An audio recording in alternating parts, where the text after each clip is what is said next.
तो जी। जब railway pharmacist का रिक्रूटमेंट आया तो मेरा भी मतलब इंटेंशन था कि मैं भी ये एग्जाम दूं और एग्जाम क्लियर करूं। तो हाँ। मुझे कोई मतलब गाइडेंस नहीं मिल रही थी, तो यूट्यूब पे सर्च किया railway pharmacist question, previous question की आइडिया आए। उसके बाद जीडीसी की वीडियो देखा, और देखने के बाद थोड़ा कुछ दिन 5-10 दिन वीडियो देखने के बाद मुझे कॉन्फिडेंस आया कि अभी इस ऐप से अगर मैं कोई पेड कोर्स खरीदूं तो मेरा हो सकता है। फिर जी। उसके बाद मैंने खरीदा, क्लास किया, लाइव सब लाइव लाइव क्लास किया, और धीरे धीरे पढ़ाई चालू किया और मेरा कॉन्फिडेंस आया। और अभी मैं एकदम क्लियर हो चुका है सर। फार्माकोलॉजी सबसे कठिन लगता था मेरे को, हार्ड लगती थी। लेकिन जी। जब आपका लाइव क्लास की भी किया मैंने, और आपका एक रेलवे क्रैश कोर्स में प्रीवियस लेक्चर था, वो मैंने सारा आपका जो था वो सब कुछ कंप्लीट कर दिया था। ओके। तो आपका ही फार्माकोलॉजी मुझे अच्छा लगता है, और अभी भी मैं आपका वीडियो देखता डेली देखता हूँ। हेलो डियर जी sir. Students, welcome back to the GDC classes. So dear students, स्वागत है आप सभी का एक बार फिर से कुछ मोटिवेशन और बहुत ही ज्यादा इंस्पिरेशन इस RRB pharmacist selected students Amit Das ji के इस इंटरव्यू में।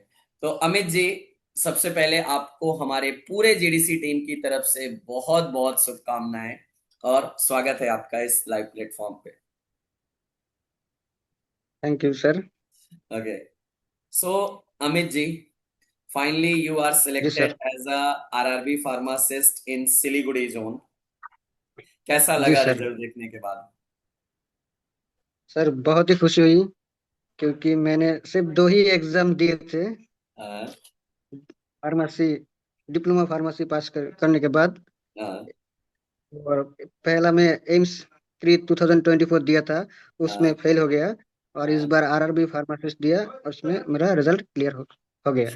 ओके। तो शुरुआत तो मैं यहीं से करूंगा कि जो बहुत सारे बच्चे कहते हैं कि सर, जब कोई भी फार्मासिस्ट का एग्जाम होता है जहां डिप्लोमा और बैचलर दोनों स्टूडेंट्स एलिजिबल होते हैं, तो सर वहां पे डिप्लोमा वाले स्टूडेंट्स क्वालिफाई नहीं कर पाते हैं।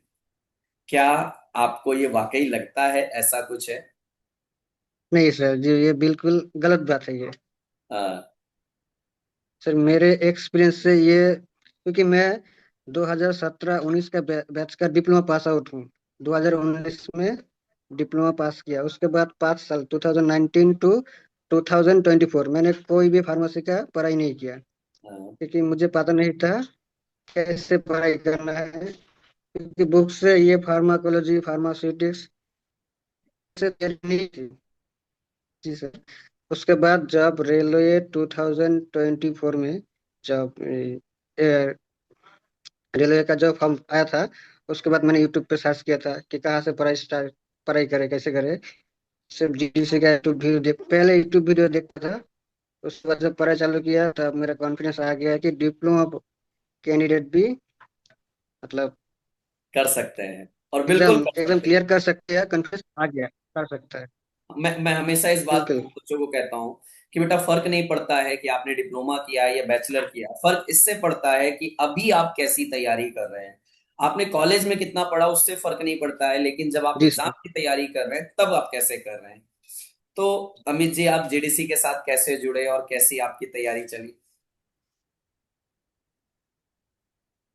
यही बात सर।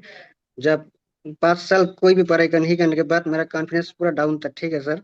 जी। तो जब रेलवे फार्मासिस्ट का रिक्रूटमेंट आया तो मेरा भी मतलब इंटेंशन था कि मैं भी ये एग्जाम दूं और एग्जाम क्लियर करूं।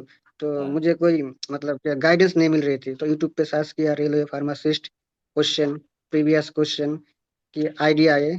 उसके बाद जीडीसी की वीडियो देखा, और देखने के बाद थोड़ा कुछ दिन 5-10 दिन वीडियो देखने के बाद मुझे कॉन्फिडेंस आया कि अभी इस ऐप से अगर मैं कोई पेड कोर्स खरीदूं तो मेरा हो सकता है। फिर जी। उसके बाद मैंने खरीदा, क्लास किया, लाइव सब लाइव लाइव क्लास किया, और धीरे धीरे पढ़ाई चालू किया और मेरा कॉन्फिडेंस आया।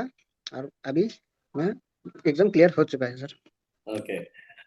एक छोटा सा और सवाल बनता है, जैसे आप 2019 में डिप्लोमा पास आउट हो गए थे और 5 साल गैप पीरियड हो गया था। बहुत सारे बच्चे जी कहते सर। हैं कि हमारा 3 साल 4 साल 5 साल का गैप हो गया है, सर हम कैसे तैयारी करेंगे क्योंकि हम सब कुछ पीछे छोड़ चुके हैं। अब हम शुरुआत कैसे करेंगे। तो एक डर तो जरूर मन में रहा होगा, और जब शुरुआत किया होगा तो थोड़ा सा कहीं ना कहीं एक थोड़ा डर तो मन में रहता होगा, कैसे हम तैयारी होगा, क्या होगा। लेकिन जब आप क्लासेस के साथ चलते गए तो कैसा आपका वो एक्सपीरियंस रहा। तो डर तो आएगा ही सर। डर एग्जाम के दिन भी डर आता है कि होगा कि नहीं होगा।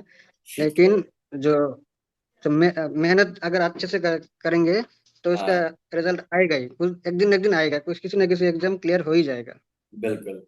और ये जीडीसी में टीचर्स का कैसा क्या एक्सपीरियंस रहा, कौन सा सब्जेक्ट आपके लिए कैसा रहा। सब टीचर या मुझे अच्छा अच्छा लगते हैं। और फार्माकोलॉजी सबसे कठिन लगता था मेरे को, हार्ड लगती थी। लेकिन जी। जब आपका लाइव क्लास की भी किया मैंने, और आपका एक रेलवे क्रैश कोर्स में प्रीवियस लेक्चर था, वो मैंने सारा आपका जो था वो सब कुछ कंप्लीट कर दिया था। ओके। तो आपका ही फार्माकोलॉजी मुझे अच्छा लगता है, और अभी भी मैं आपका वीडियो डेली देखता हूँ। चलिए, अच्छा लगता है कि जब आप लोग उसको मेहनत करते हैं और उस चीज को रिजल्ट ऐसे लेके आते हैं, तो हमारे लिए भी एक प्राउड मोमेंट होता है कि हम अपने बच्चों के इस जर्नी में उनके साथी बने, और उनको हमने इस गाइडेंस दिया, सिलेक्शन उनका हुआ, तो आपकी खुशी में हमें भी बहुत, ये कहते हैं ना कि आप क्वालिफाई होते हो, लेकिन जब आपका क्वालिफिकेशन आता है तो पास हम हो जाते हैं। क्योंकि एक हमारी ये ड्रीम होती है ना कि हमारा बच्चा मेहनत करे, रिजल्ट लाए, और वो जब आप लाए तो डेफिनेटली उस चीज को देख के घर का माहौल कैसा रहा रिजल्ट देखने के बाद। झारखंड सर बहुत ही अच्छा रहा, क्योंकि मैंने कभी बताया नहीं था कि मैं ये एग्जाम दे रहा हूँ। क्योंकि मुझे कॉन्फिडेंस, पहले कोई कॉन्फिडेंस नहीं था कि जो क्योंकि मैं सिर्फ डिप्लोमा पास आउट हूँ, और मेरा करेक्ट। सारा दोस्त, बहुत सारा दोस्त है जो बी फार्म क्वालिफाइड है, बी फार्म पास किया है, जीपीएट क्वालिफाइड है, नाइपर क्वालिफाइड है। तो मुझे कॉन्फिडेंस नहीं आता था। फिर भी मैंने मेहनत किया, और हाँ, जैसे क्या, जितना सारा वीडियो था, जितना सारा प्ले लिस्ट था, जितना सारा एमसीक्यू था, जितना कर सकता कर लिया।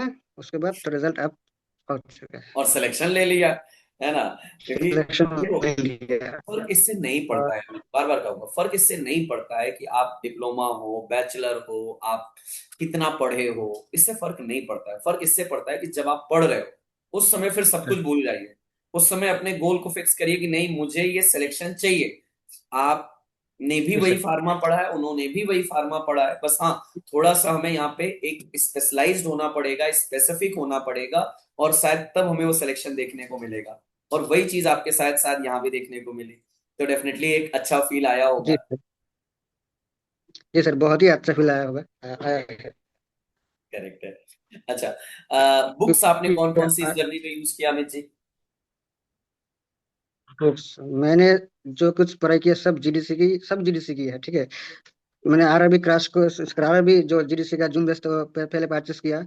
वो हाँ, सब सारा वीडियो देखता था, नोट बनाता था। उसके बाद मैंने फिंगर टिप खरीदा, ऑब्जेक्टिव फिंगर टिप खरीदा, वो भी पढ़ा। उसके बाद मैंने मॉड्यूल भी खरीदा, और लास्ट मॉड्यूल भी जितना था फार्माकोलॉजी और फार्मास्यूटिक्स, वो भी क्लियर किया था। बस करेक्ट। यही मेरा जो स्टार्ट था, सब जीडीसी का ही था। चलिए, बहुत अच्छा लगता है हमें जब आप लोग ऐसा रिजल्ट लाते हो, मेहनत करते हो। और ये वीडियो उन बच्चों को देखने के लिए बहुत ज्यादा जरूरत है जो शुरुआत में ही बोलते हैं कि सर यहाँ तो बैचलर वाले हैं तो हमारा सिलेक्शन नहीं होगा, हम तो डिप्लोमा वाले हैं। आप अमित का एग्जाम्पल लीजिए, अमित जब अगर कर सकते हैं तो आप भी कर सकते हैं। तो इसलिए इसको एक मोटिवेशन जैसे देखिए बच्चों, और अपने मन से पहले डाउट हटा दीजिए। हाँ, मेहनत करना पड़ेगा, थोड़ा ज्यादा मेहनत करना पड़ेगा, लेकिन अगर आप मेहनत से पीछे नहीं हटेंगे हाँ तो सर। सिलेक्शन आपका ना हो, ऐसा नहीं हो सकता है। करेक्ट। जी सर। चलिए, बहुत सारे ऐसे डिप्लोमा वाले बच्चे होते हैं, आप उनके लिए क्या कहना चाहेंगे यहाँ पे। उनके लिए यही बात बोलना चाहता हूँ कि अगर वो कोई जॉब कर रहा है तो जॉब छोड़ दे, ठीक है। पहले जॉब छोड़ दे, वो एकदम कॉन्फिडेंट होके जीडीसी का जो जो भी एग्जाम दे रहा है, वो एग्जाम देने के लिए जो कोर्स होगा, कोर्स पहले खरीदे, ठीक है। और खरीदने के बाद वो सिर्फ बिल्कुल पढ़ेगा। कोर्स खरीदना पड़ेगा, उसके साथ मॉड्यूल खरीदना पड़ेगा, ठीक है। वो वीडियो देख के और मॉड्यूल देख के अगर पढ़ाई करे, अच्छे से पढ़ाई करे, पहले पढ़ाई का 3-4 महीना पढ़ाई करना पड़ेगा, ठीक है। पढ़ाई करने के बाद और जितना सारा एमसीक्यू है, वो एमसीक्यू अगर क्लियर कर लिया एक बार, तो उसका मतलब कोई भी कॉम्पिटिटिव एग्जाम देने जाएगा तो उसका कॉन्फिडेंस बहुत ज्यादा अप हो जाएगा।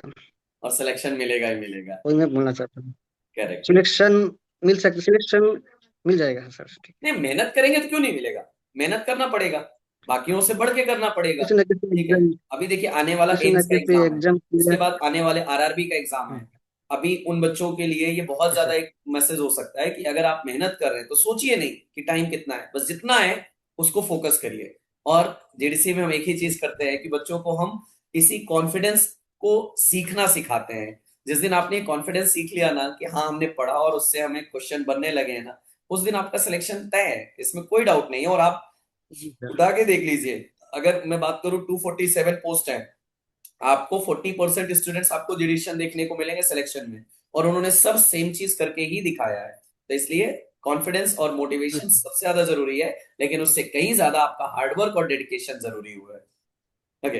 अच्छा, इस जर्नी जी में सर। अगर मैं बात करूं, आपका कितने घंटे का लगभग आप पढ़ाई का प्लान करते थे? मतलब मैं पूरा दिन ही पढ़ाई करता था, जितना टाइम मिल सकता था। मैं एक शेड्यूल बनाया था कि मैं सुबह से पहले थ्योरी के लिए पढ़ूंगा, ठीक है। हाँ। उसके बाद 2 घंटा नॉन फार्मा पढ़ाई करता था। उसके बाद रात से मैं एमसीक्यू प्रैक्टिस करता था। हम्म। ऐसे ही मतलब जितना टाइम मेरे पास था, मैं उतना टाइम पढ़ाई किया, क्योंकि 6 महीने ही मेरे पास था। और 6 महीने में ही अच्छे से मैं पढ़ाई किया।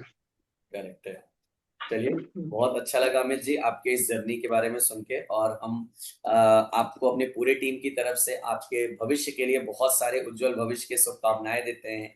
आप ऐसे ही आगे बढ़ते रहिए, नाम रोशन करते रहिए, और हमें भी प्राउड फील कराते रहिए। Thank you so much Amit हमारे साथ जुड़ने के लिए। Thank you sir.